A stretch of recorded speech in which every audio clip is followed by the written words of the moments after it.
নমস্কার। বলতে চাই আঙিনায় আপনাকে স্বাগতম। আশা করি আপনি ভালো আছেন। যেহেতু আমি বলতে চাই তাই আমি বলছি, আপনিও তেমন শুনতে চাইলেই শুনবেন। আজ আমি কথা বলবো মনের প্রশান্তি নিয়ে। আমরা সুখ খুঁজি সম্পদে, সুখ খুঁজি সম্পর্কে, সুখ খুঁজি সাফল্যে, কিন্তু আমরা একটা কথা প্রায়ই ভুলে যাই যে এই সুখ এটা কিন্তু বাইরের কোনো বিষয় নয়, এটা আমাদের ভেতরের বিষয়। এই সুখ জন্ম নেয় আমাদের মনে, এর উৎস আমাদের মন। তাই আমাদের এই মনটা যদি প্রশান্ত থাকে, সেখানেই সুখের জন্ম হয়। আমরা আমাদের আশেপাশে খেয়াল করলেই দেখব, হয়তো এমন মানুষ আছে যার কিচ্ছু নেই, ঘরে হাজারটা জিনিস নেই, কিন্তু তার মনটা শান্ত, সে কৃতজ্ঞ চিত্ত, সে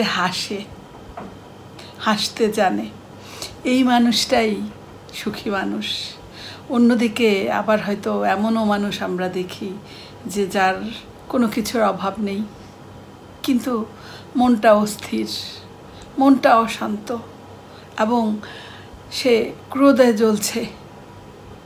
তার মনে কি শান্তি আছে? উত্তর তো অবশ্যই না। যেহেতু শান্তি নেই, তাই সুখও নেই। চলুন একটি গল্প বলি। সালমান সাহেব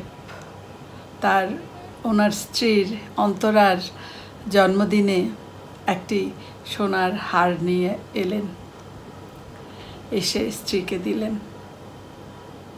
অন্তরা সেটি খুলে দেখলেন এবং দেখেই সেটি রেখে দিলেন। সালমান সাহেব প্রশ্ন করলেন যে কেন, তোমার পছন্দ হয়নি? এবার অন্তরা বলছে, সেদিন একটি পার্টিতে টিনা ভাবিকে দেখোনি তুমি, কি সুন্দর একটা হীরার নেকলেস পরেছে। আমি তো ভেবেছিলাম আমার এই জন্মদিনে তুমি বোধহয় সেরকমই একটা নিয়ে আসবে, আমাকে তুমি আশাহত করলে। এই যে কথা, এটি বলার পর দুজনের মনেই আর শান্তি থাকলো না, রাতের ঘুমও চলে গেল। অপরদিকে পাশেই একটি বস্তিতে থাকেন সবুর সাহেব। তিনি রিক্সা চালান। রাতে রিক্সা জমা দিয়ে ফিরছিলেন নিজের ছোট্ট ঘরে। রাস্তায় একটি ফেরিওয়ালার সাথে দেখা হলো, লেস ফিতা। তিনি গেলেন, গিয়ে তার স্ত্রী জমিলার জন্যে একগাছি চুড়ি আর একটা পুঁতির মালা কিনলেন। তারপর ফিরে এলেন ঘরে। রাতে খাওয়া দাওয়া শেষে পকেট থেকে পুটলিটা বের করে যখন জমিলাকে দিলেন, জমিলা খুব খুশি হলো। খুশি হয়ে এগুলো পরে স্বামীর সামনে এসে কৃতজ্ঞ চিত্তে স্বামীকে বলল, আমাকে কেমন লাগছে? সবুর সাহেব হাসি মুখে বললেন, খুব সুন্দর লাগছে, রানীর মতো। এই গল্পে আমরা যেটা দেখলাম, দুটো ঘটনা একই, কিন্তু দৃশ্যপট এবং ভাবনা আলাদা। একদিকে হচ্ছে প্রশান্ত মন এবং কৃতজ্ঞ চিত্ত, আর অন্যদিকে হচ্ছে অস্থির মন আর অকৃতজ্ঞ চিত্ত। শুধুমাত্র এই যে ভাবনার যে পার্থক্য, এ কারণেই সুখ আর অসুখ। এই প্রশান্ত মন মানে এটা হচ্ছে একটা অন্তর্গত শক্তি, আমাদের ভেতরের অন্তর্গত শক্তি। সেটা কি করে? আমাদের অভিমানগুলোকে কমিয়ে দেয়, আমাদের ক্ষমা করার শক্তিকে বাড়িয়ে দেয়। তখন আমরা জীবনের অনেক না পাওয়াগুলোকেও মেনে নিয়ে আমরা জীবন চলার সাহস অর্জন করতে পারি। এবং এটাই হচ্ছে প্রশান্ত মন। আমরা চাইলেই এই প্রশান্ত মনের অধিকারী আমরা হতে পারি। সেটা কিভাবে?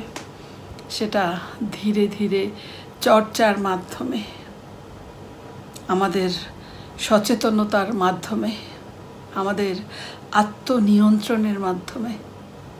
তাই চলুন প্রতিদিন আমরা একটু নিজেকে সময় দেই, আমরা আমাদের ভেতরের গোলমালগুলোকে একটু শুনি এবং অপ্রয়োজনীয় যে আবেগগুলো, এই আবেগগুলোর ভিড় থেকে নিজেকে একটু সরিয়ে আনি, একটু নিজেকে ভালো রাখার চেষ্টা করি। তাহলেই আমরা বুঝব যে সুখ আসলে খুব কাছেই ছিল। আমাদের মনটা অশান্ত ছিল বলে আমরা সেটাকে দেখতে পাইনি। মন অশান্ত ছিল বলে আমরা সুখটাকে অনুভব করতে পারিনি। আমাদের মনে রাখতে হবে, এই যে আমাদের মন, এই মনটা যখন প্রশান্ত থাকবে তখনই সেখানে সুখ বাসা বাঁধবে। আপনি কি শান্তি খুঁজছেন? তবে নিজের মনকে ভালোবাসুন, বুঝুন, মনকে বুঝুন এবং একটু একটু করে এই মনটাকে প্রশান্ত করে তুলুন। কারণ প্রশান্ত মনই সকল সুখের উৎস। আপনারা শুনছেন বলতে চাই আঙিনার থেকে।